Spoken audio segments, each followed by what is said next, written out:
And then we'll just start talking about Palmyra, and we'll talk about the fact that you raised 7 children here, and we want you to say that you loved Palmyra, and these are the reasons you liked, Palmyra. And as I said over the phone, we can talk about what you did as an individual. I mean, you were a minister's wife, but you did more than that. As an individual, you were on the school board, you did community service, and oh, I didn't realize that. Okay, so we'll talk about all those things, because this is your story in relationship to Palmyra. Anytime you're ready. I'll try. Okay, very good. He's on already. So you can start by stating your name and telling us why and how you came to Palmyra and when it was. You don't have to look at him. You can just look at me. My name is Mrs Dietrick. I was married to Pastor Gerhard Dietrick, who was the pastor who was here when they built Palm. The reason we came to Palmyra was because after spending 6.5 years in Germany, working for Lutheran World Federation, we decided to come home because my husband's father was dying, and we stayed home. And as my husband looked for a church, he said he wanted to go where they wanted to build a church. And when he got called to preach in Palmyra and found out that they wanted to build a church, this is where he wanted to be. So when they called him, he accepted right away. He came here, I believe, in February of 1956. And I came here in April of 1956 after I had delivered a 5th child. Oh, goodness. So you came with 5 children. Okay. So I came with 5 children. And at first we worshipped in the old Palmyra Lutheran Church. I was going to ask you, where was that? Because that Palm Lutheran congregation is one of the oldest in Palmyra. And where were they before? Well, the church that I saw was on a Cherry Street and a Railroad Street, but they had to take that church down, much to my regret, because it was a lovely church, but they decided to take it down and build a new one that exists now. And the old one was really a very beautiful church with a lot of wood in it and stained glass windows, dedicated windows, and I really was so sorry to see it come down. And we had seen so many churches destroyed in Germany or half standing, and I just never liked the idea of a church being torn down, but that's what happened. So I stayed home raising my family, and my husband was busy raising the church. And finally, when my one daughter was getting ready for college, I began to substitute teach. And it ended up that I was asked to stay, and I taught there at Hershey Elementary School for 28 years. And then I retired. During that time, I spent 10 years on the Palmyra School Board. Now, why did you choose to do that, or how did that all come about? Well, actually, some people came to me and asked me if I would run. And I was the first woman to be on the school board. And when was that? What year was that? Oh, I think it was, I'm not sure anymore, maybe 1975. I'd have to look that one up. I don't remember that. I loved Palmyra from the moment we came, because we could take the children for 5 minutes and be out in the country and see cows. And since I've been raised in Brooklyn and my husband was raised in New Jersey and Camden, we were always raised among big buildings. And my father used to take me 1 week in the summer to Pelham, New Hampshire. And we lived on a farm because he didn't want me to be a Brooklyn girl who never saw any animals. So that was a very nice experience in my life. But I loved Palmyra. I really enjoyed the work on the school board, and I thought we had wonderful schools. I thought the schools put out people of quality to go to college. I felt the school board tried to support sports for the children. I think Dr. Dell, who was the superintendent when I was on the board, he was really firmly interested in having a great curriculum academic program. And so I enjoyed working with him too. I worked at church. I used to teach the first year of catechetical class for many years. And we had an assistant minister, Pastor Shannon, who taught the second year. And my husband taught the third year. Imagine that, children going 3 years to be confirmed.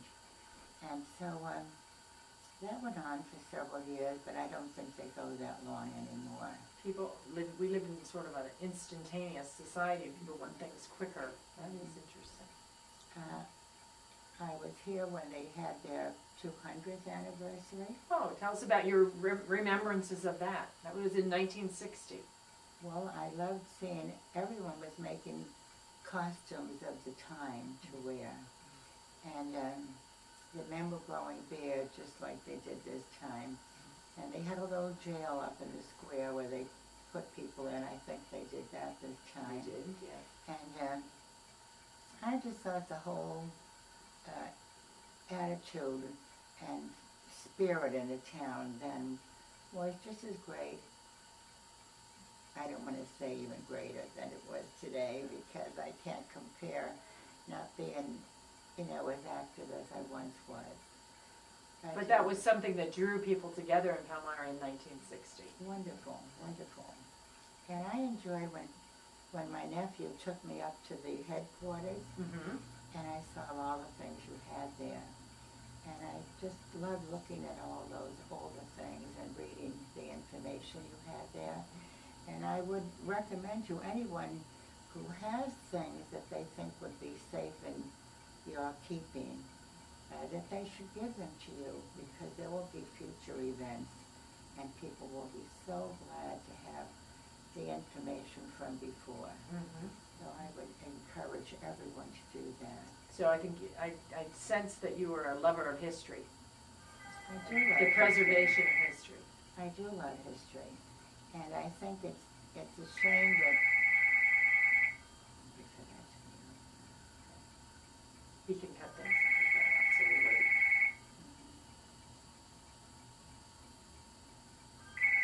I turned off my phone. Forgot to turn it off. We didn't think about other phones. I hope they give up soon. I hope you have an answering machine. Okay. Sounds like it. Okay. All right. He can cut that out then. The downtime. We were talking about the preservation of history, and you have a appreciation for that. Yes, and I wrote the piece that is in the book this year, I believe, for Palm Church. And I was disappointed that they didn't give us more space, because what I wrote was so long that I had to cut it down to like 1 page. But now in our church archives, they have kept the report that I wrote, and that I spent some time on it. Well, what are some of those things that you wrote about the history of the Palm Church? Well, I mostly wrote about Palm Church, and from its beginning, and about some of the pastors that I had read about, what they had done. And so I'm glad I did that, because now my church has that report, and they were happy to have that. I bet. I raised 7 children here in Palmyra, and they all went through the Palmyra schools, and they all went on to a higher education, and so they had a good beginning here, and they're all healthy and happy and working in their professions. And I think when they even look back here, they have to have good memories, very good memories. 4 of them still live in the area. One of them is a missionary in Africa, a Lutheran pastor, and one is in Conshohocken, and he's a lawyer, and one girl is a teacher. She's in New Jersey with her family. My girls, some of them have had large families. My oldest girl has 6, and my the youngest girl has 5. And You have a large family then, and don't you? at present I have 22 grandchildren and 5 great-grandchildren. And many of them are here in the area. And have you passed on an appreciation for Palmyra to them, do you think? Oh, I hope so. One girl was married last year, and she bought a home out here beyond the high school. I forget the name of that development. So she's going to be in Palmyra. And her children will be raised Her children here. will be raised in Palmyra. And I'm sure that they will love it as much as I did. Okay, so you were on the school board, you were busy raising a family, you taught during that time, you were a pastor's wife. Were there other things that you had time to get involved in Palmyra, or that was pretty much? Not really, because with 7 children, although they were all pretty self-sufficient and they all had things they had to do at home, there was still a lot of work for me. When I came home, I used to do laundry at least 3 times a week. And I used to cook for 9 of us. And when I started teaching, and I still had 2 young ones at home, my parents came from Boston every year till they were all in school. And that was a big help to me. Oh. Because I was hesitant about taking that position at school because I had this feeling that I wouldn't like to take my 2 children outside of the home. So with my mother coming, that didn't happen. But I see now that young women, they have to bring their babies even to these caretakers. The daycare center. It seems to be the way of the times. But when I went, I was very hesitant to do that, and I was happy my mother could be here with them. That was a big help. May I ask you how old you are? I will be 90 years old in January. Oh my goodness. What do you attribute your long life to? I really don't know. I don't come from families of long years. Most of them died in their 70s, few in their 80s, and I had one aunt on my father's side who lived to be 92, so I guess I have 2 more years to go to catch up.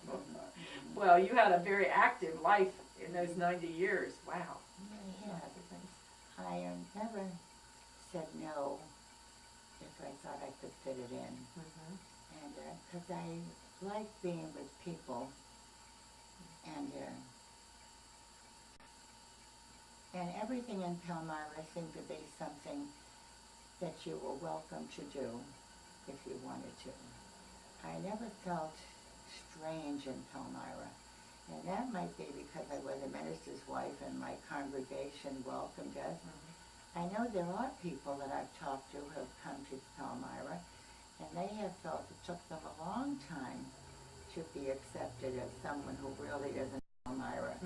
But I didn't have that experience, and I hope not many do. I hope everyone feels welcome in Palmyra. Well, now, as you look back from 1956 until we're in 2011 almost, are there significant memories that you have? Are there things that stick out? You did mention the 1960 bicentennial. Are there other significant events that happened here? I remember doing things with my children, like bringing them over to the Strasburg Railway.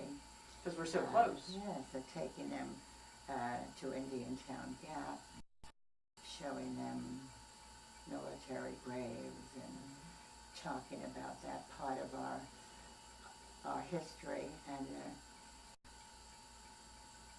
of course I remember the dedication of our Palm Church, which was a big event for us. And I remember the Brethren Church, the small, I think it's called Brethren Church, burning down. And then we welcomed them to our church to worship. They did that until the new church was built. I thought that was wonderful. I brought my children to Big Noggles. Okay. I loved all the history of that. Very significant historical location for Palmyra. Yeah, it was I loved Big Noggles. I think it's a beautiful little church. And when you read the history of Palmyra, of that church, you appreciate the people who really didn't have a lot, but they put their little together and built churches. And Palmyra has had several churches built. I mean, Lutheran churches. And,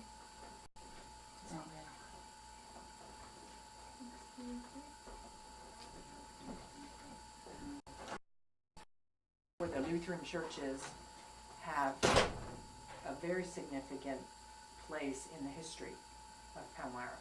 I think the Lutherans were the first, the B-Knuckles, I think, was the actual first church I think so. in this area. I think so. And your church, the Palm Church, ended up being sort of right in the center of the town, Yeah. on Cherry and Railroad. And when we built the church, my husband was considering moving out of the town, but the people wanted to stay in the middle of town. I don't know if it's the best place for us to be at the moment. Often we have nowhere to go, but sadly to say, I don't think even Palmyra people are attending the way they should.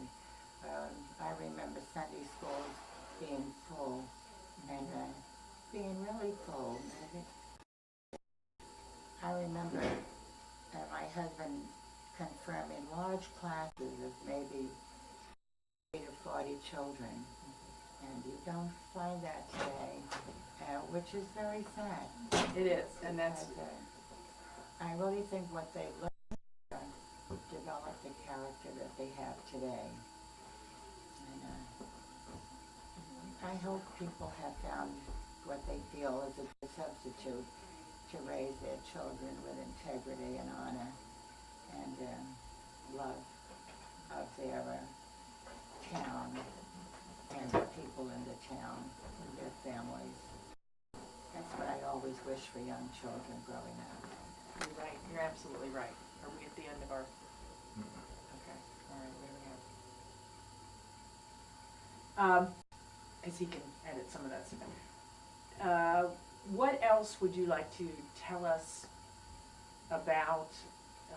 I think what you've said is beautiful in terms of your love of Palmyra and your wishes for Palmyra. So is there anything else that you want to tell us that would complete your story about living in Palmyra? Well, I don't know how to complete my story about living in Palmyra. I remember when I was teaching, I had a problem when the Palmyra football team was playing the Hershey football team. I never knew which side to sit on because that was a difficult time for me. But in a way, I was happy whoever won because I was interested in both schools. And to be on the fence there with it. And as I'm getting older and having some health difficulties, I'm always grateful to be in church.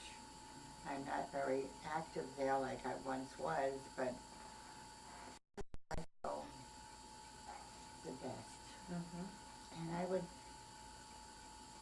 wish that people would understand what I'm talking about, the strength you get from worship and being part of a worship community.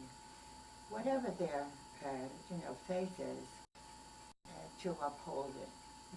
That's the only thing I can tell to people that's really basic in my heart. Thank you.